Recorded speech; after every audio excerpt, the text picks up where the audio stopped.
Hey, this is Ronald Carroll from Mad Skills University. Today I'm going to show you how to get up and down around the greens, hopefully save par, and not three putt. In this situation, the ball's below my feet. I have a flyer lie. Everything is going left to right, so I'm going to aim to the left with the 9-iron and use a 1-2 tempo to get this ball close to the pin so we don't two putt.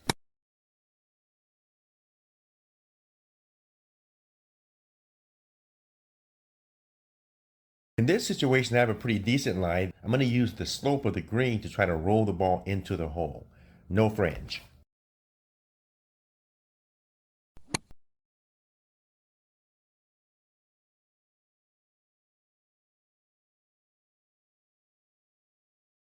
In this case, I have to hit a high chip shot. You can see the grass on the bottom of the ball, and the ball is kind of sunk down. So I have to aim left, use a sand wedge, open the club face, and go 1-2-1 tempo to pop it out, and play the roll of the green.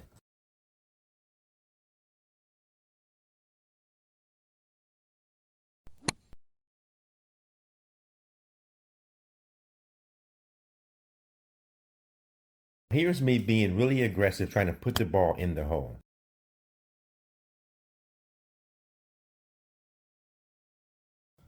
I'm going to misread this on purpose to show you sometimes why speed is more important than break, because you can see the comebacker.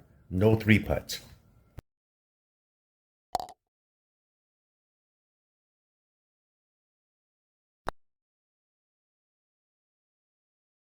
In this case, my line is that ball. I'm going to see if I can get inside it and still get the ball in the hole.